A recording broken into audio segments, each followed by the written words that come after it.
Bonjour et bienvenue pour ce nouveau numéro de 100% ETF 2 fois par mois avec iShares, l'émission pour comprendre et bien utiliser les ETF. Et j'ai le plaisir d'accueillir aujourd'hui sur le plateau Charlotte Grosso, responsable commerciale France et Monaco chez BlackRock. Bonjour Charlotte. Bonjour Laurent.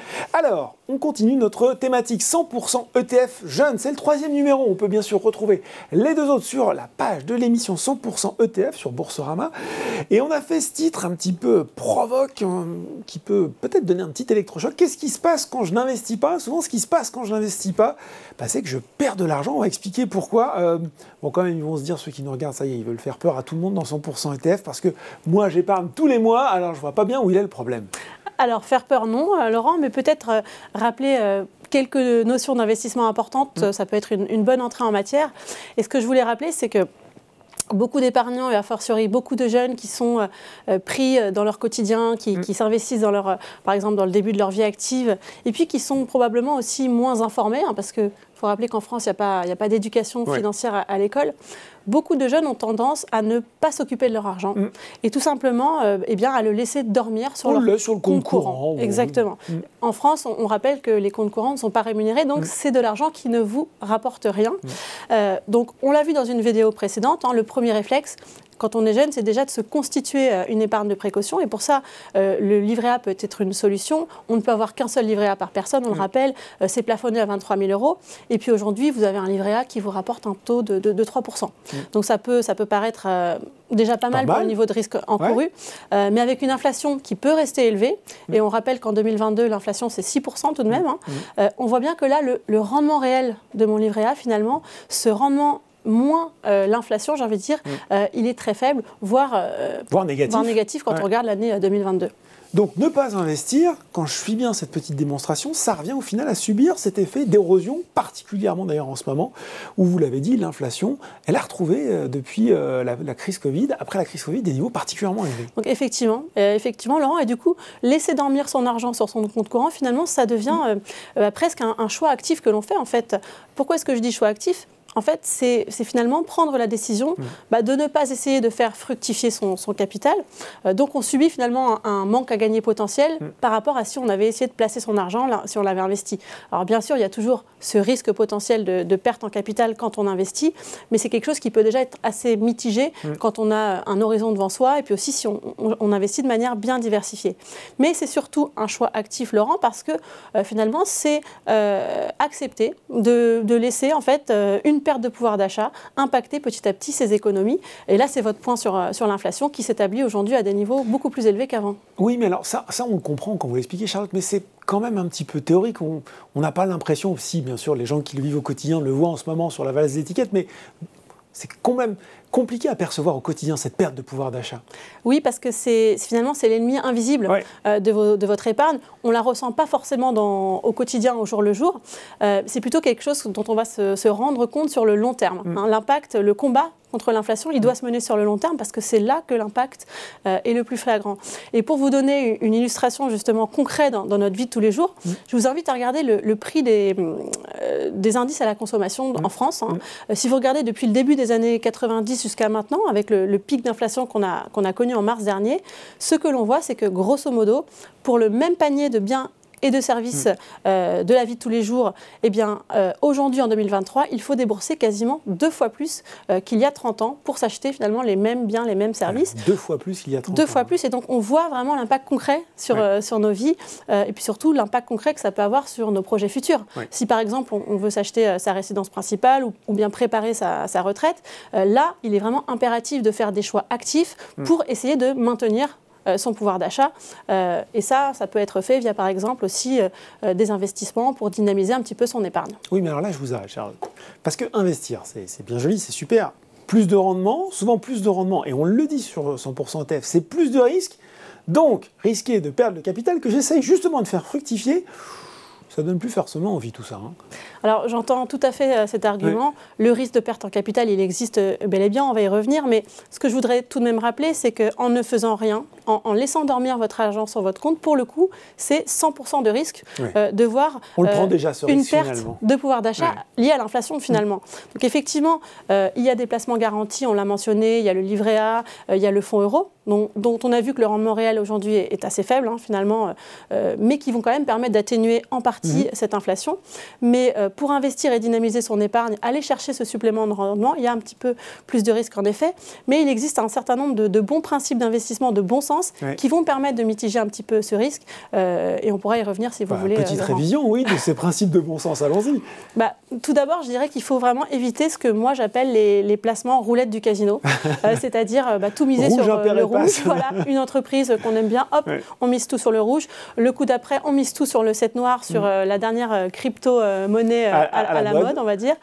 Et plutôt, conseillé par un influenceur finance, voilà, sur TikTok. Et plutôt miser sur vraiment une approche de portefeuille qui soit bien diversifiée avec une grande variété d'actions, de pays, de secteurs.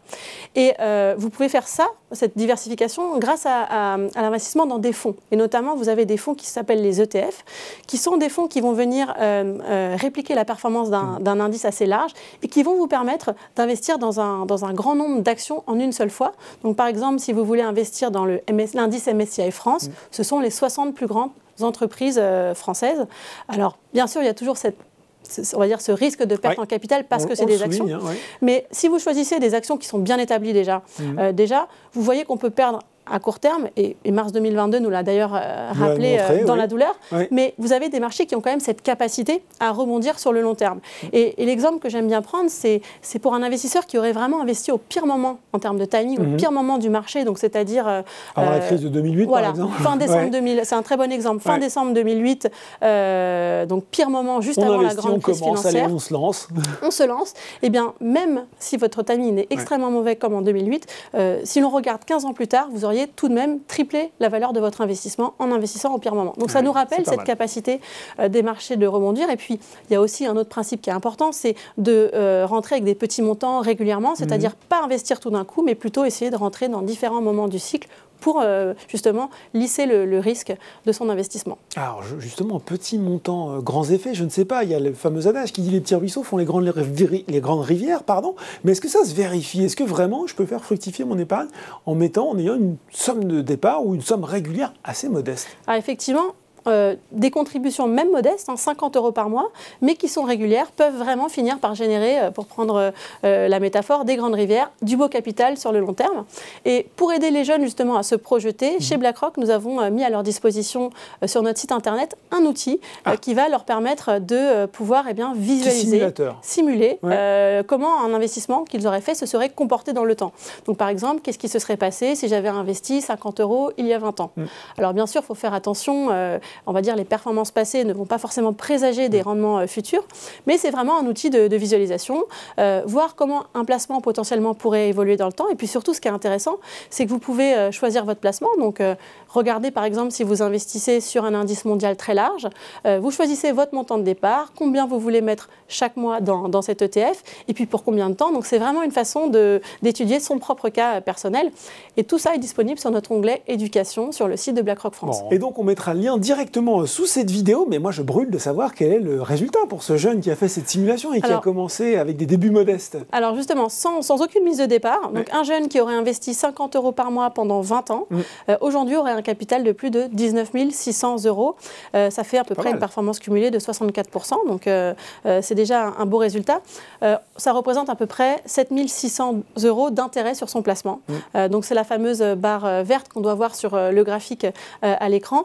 Et donc vous voyez cette barre verte des intérêts qui augmente chaque année un petit peu plus grâce aux intérêts sur les intérêts. Hop. Mais est-ce que ce ne serait pas à ce moment de l'entretien qu'on rappelle un concept un peu technique mais ô combien important, on l'a déjà abordé dans 100% ETF, les intérêts composés, allez, on le résume aussi par une image bien plus parlante, l'effet boule de neige. Oui, tout à fait. L'effet boule de neige, Laurent, ce sont finalement les intérêts que vous allez toucher sur les intérêts de vos placements et qui font que vos gains sont potentiellement exponentiels dans le temps. Prenons un exemple hypothétique. J'investis 100 € aujourd'hui. Je sais que je vais rechercher un rendement de 5% d'intérêt par an. Eh bien, au bout d'un an, je vais toucher 5 €. L'année suivante, à la fin de l'année, je vais à nouveau toucher 5 euros, mais non pas sur la somme initiale de 100 euros, mais sur le capital qui a grossi. 105 euros exactement, et ainsi de suite. Donc on voit finalement le montant d'intérêt annuel qui augmente chaque année un petit peu plus. C'est le fameux effet boule de neige grâce aux intérêts composés. Donc finalement, d'où l'intérêt d'investir tôt pour laisser du temps au temps et puis bénéficier de ces fameux intérêts composés. Et même là, je reviens sur ma question parce que beaucoup de jeunes se disent toujours tout ça, mais oui, moi j'ai pas forcément une grosse capacité d'épargne. Ça marche, et ça il faut le dire, même avec une capacité d'épargne limitée en tout cas au début. Effectivement, ça marche même à partir de 50 euros par mois. Ça suffit pour débuter, faire ses premiers pas en bourse. Et vous avez des outils qui vous permettent justement d'aller chercher cette diversification, ce premier pas en bourse, mais pour des petits montants. C'est vraiment ce que j'évoquais, les ETF, ces fameux fonds qui vous permettent d'investir dans des paniers de titres. Ça vous permet de mettre le pied à l'étrier à partir de petits montants. C'est vraiment un outil qu'on peut voir comme une façon de démocratiser l'investissement pour tous, qui ne vous coûte pas plus cher, bien au contraire, puisque que vous soyez un grand institutionnel qui investit 100 000 euros ou un jeune qui met 25 euros dans son PEA, c'est les mêmes frais de gestion et c'est des frais de gestion qui sont extrêmement peu chers. En plus, c'est disponible sans frais de courtage sur Boursorama. Ah oui, Boursorama, des milliers de produits à 0 € de frais de courtage. Voilà. En tout cas, on a compris avec vous, Charlotte, que si on ne passe pas à l'action, eh bien c'est le temps, lui, qui le fera, en venant grignoter petit à petit notre épargne. Alors, il est urgent d'investir quand on est un jeune actif. Merci, Charlotte. Et on verra dans un prochain numéro une règle d'or pour justement limiter le risque lié à un investissement. J'en dis pas plus, suspense. Merci, Laurent. 100% ETF, c'est fini pour aujourd'hui, mais on se retrouve dans 2 semaines pour un nouveau numéro.